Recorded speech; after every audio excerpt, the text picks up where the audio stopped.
Hi, my name's Sam, my pronouns are they, them, and welcome back to my office. So, I have gone through and I've made decisions about my spooky season TBR and experimenting with some different stuff. So I'm not super into horror. I have figured out that I'm not into thrillers. They're just not the vibe for me. I've had too many 1 and 2 star thrillers this year. It's just not for me. But that does not mean that I dislike horror. So I'm going to spend the next 2 to 3 months kind of working through some different horror novels and seeing if there is a kind of subgenre, topics, whatever, that I really like. So I've devised a list of books that I'm planning on reading, and I've got a little bit of information on each one of them, but not much. I don't know much about these besides some people have recommended a couple things to me on a Discord that is run by Haley. I'll make sure to link all of her stuff down below. Some people have given me some recommendations on there, some things that I've gotten from different blogs about queer horror, a couple recommendations from a couple booktubers. You know, it's been a little bit of everywhere. I'm hoping that it ends up going well, because then I'll be able to kind of figure out what I like in my horror, and I can expand that genre a little bit. So the first one that I've got is Nothing But Blackened Teeth by Cassandra.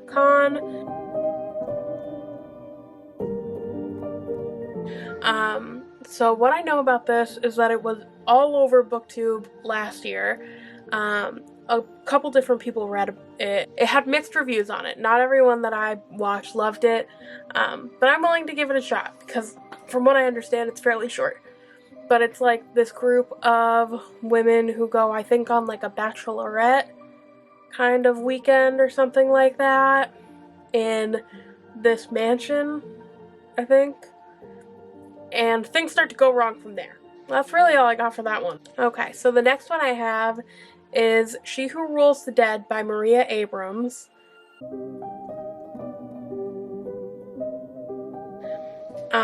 I don't know anything about this. I have not heard anyone talk about this. So I think that this one, She Who Rules the Dead, was more of like something that I had seen popping up, but I haven't heard anyone talk about it.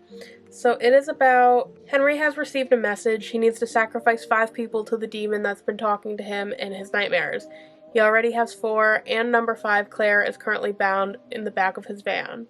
Too bad Claire isn't exactly human. So it's kind of monster focused. It's a little bit less of like the spooky ghost kind of vibe and more of like a, oh, you're in way over your head kind of vibe. So, I mean, we'll see how it goes. I don't know if I have high hopes for that one, but I think that it's more of a, here's a little piece of this version of horror. Let's see if I like that or not. And I don't know if I will. The next one I have is Catherine House by Elisabeth Thomas.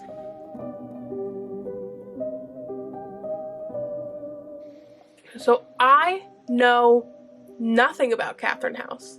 Absolutely nothing. I know that the cover is beautiful. I know that I've heard a bunch of people bring it up, but I think, if I'm not mistaken, Booksandlala is the only one who has ever like actually spoken about it, and I don't know if she liked it or not. I honestly can't remember. But you know, if I don't remember her talking about it, then obviously it was not like a memorable book for anyone involved. But I'm gonna give it a chance anyway because I've heard that it's like a little bit more on the gothic side. And I'm kind of into that vibe. Like, I really enjoyed Mexican Gothic. So maybe this will be kind of like that fun vibe that I'm looking for. Well, not a fun vibe, but a creepy vibe that I'm looking for. I don't know. I feel like I want to go in with that one blind. I think I also might have seen Catherine House on a couple lists of queer horrors.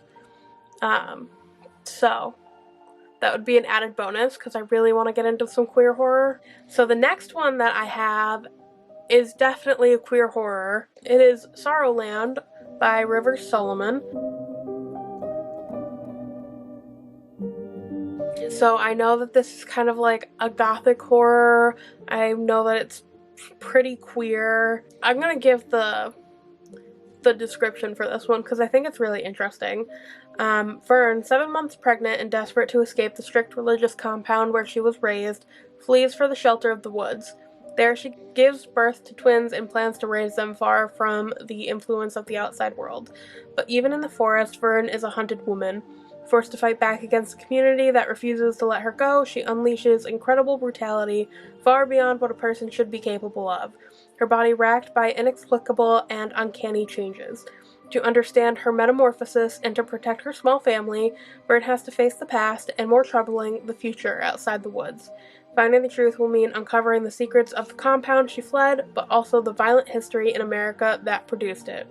River Solomon's Sorrowland is a genre-bending work of gothic fiction. Here, monsters aren't just individuals, but entire nations. It is a searing, seminal book that marks the arrival of a bold, unignorable voice in American fiction. Doesn't that sound amazing?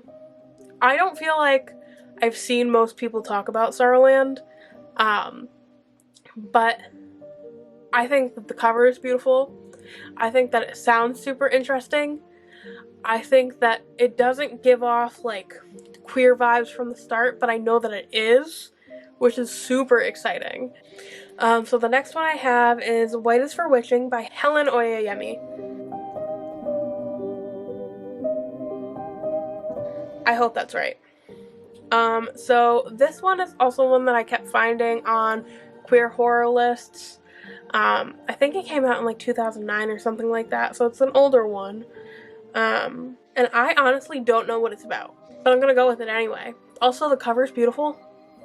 So, another kind of like spooky paranormal. I have a feeling like the spooky paranormal is gonna be for me because I used to read a lot of spooky paranormal, when I was a kid. So we're gonna kind of go with that vibe. The next one I have is Things Have Gotten Worse Since We Last Spoke by Erica Larocca. I have no idea what this is about whatsoever, which is the theme for literally every single one of these books, because I'm really stepping out of my comfort zone here in every conceivable way. But I know that the cover is horrifying, and I know that it's on the shorter side, so I'm assuming it's gonna be kind of gross, and I'm hoping that it's not going to be intensely gory, because I don't do gore. Like, a lot of the people that I follow who promote horror can handle gore more than I can, and I keep seeing this one book pop up that's like hardcore about cannibalism, and I'm like, no thank you. I want spooky scary skeletons. I don't want like cannibalism, please. So I'm doing my best. The next one is Monster of Elendhaven by Jennifer Giesbrecht. So this one I'm excited about because it's not described as a horror as much as it is described as a dark fantasy. And oh boy, do I love me some fantasy in every single way. It's about murder, monsters, and a magician. Oh my god. So this is kind of, from what I understand, this is supposed to be about, like, this magician who kind of controls monsters, and the monsters kind of plotting their revenge against everyone who has wronged their city and them in return. So I'm really interested in this. I don't know much about the time period. I think that the time period either like depicted or or kind of representative of will kind of make or break this one. But I hope it's good. So the next one, I actually want to try Interview with the Vampire by Anne Rice. So I have never read an Anne Rice novel before. And I've had a couple recommended to me, but I'm afraid. I'm very much afraid. But this one popped up on a couple of the queer horror blogs that I was looking through. And I was like, okay, I guess I could give it a try. I know that Anne Rice is supposed to be like fairly vulgar in like her sexual scenes. And that scares me a little bit. I also know that this was published like quite a few years ago, so I'm a little bit afraid. I've heard like the queer representation in it is not particularly great. So I might be setting myself up for failure with this one. Also, I don't know how I feel about vampires anymore. What was the last vampire book that I read? I don't know. I couldn't even get through Twilight when I was like 11 years old. It took me 6 months to get like less than halfway through the book, and then I just gave up. So this one might be a big flop for me. And I think it's the one that I'm least excited about. So it may or may not happen, but I'm gonna give it a chance. I'm going to try, make the attempt. We're gonna do our best. Okay, so the next one I want to do is The Picture of Dorian Gray by Oscar Wilde. I don't know what this book is actually about. I know it's supposed to be gothic and moody and angsty, but that's all I got. And I'm not a big classics person, but I'm sitting here and I'm like, okay, I've read Frankenstein at least 4 or 5 times now.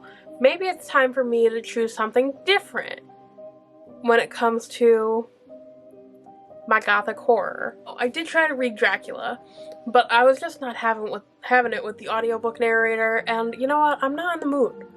I'm not in the mood to read it, so I'm not going to. So we're gonna try The Picture of Dorian Gray, and maybe it'll go well, maybe it won't.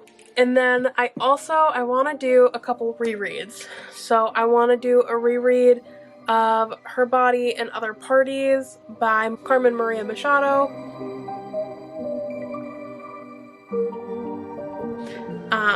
Just because I'm in that mood. Like, I feel like I'm in a headspace where I can take it again. So I want to start off with that one, so reread that one, and then I could also reread In the Dream House, because I feel like I'm gonna want it to be a one after the other kind of thing. I would also love to reread Suddenly Supernatural by Elisabeth Cody Kimmel. This was one of my favorite books when I was a kid. So I think kind of getting back to those paranormal spooky vibes will really help with this entire experiment, and will also give me like a little bit of break from serious horror once I get into it. So yeah, that is it for this one. I will hopefully kind of keep track of where I'm going with this TBR, and I'm gonna sprinkle it in throughout the next 3 months, see how it goes, definitely break it up with some other stuff as I go. But I'll keep everyone updated on if I'm loving anything or if I think anything is just the worst. So I hope everyone has a awesome day, and I'll see you next time.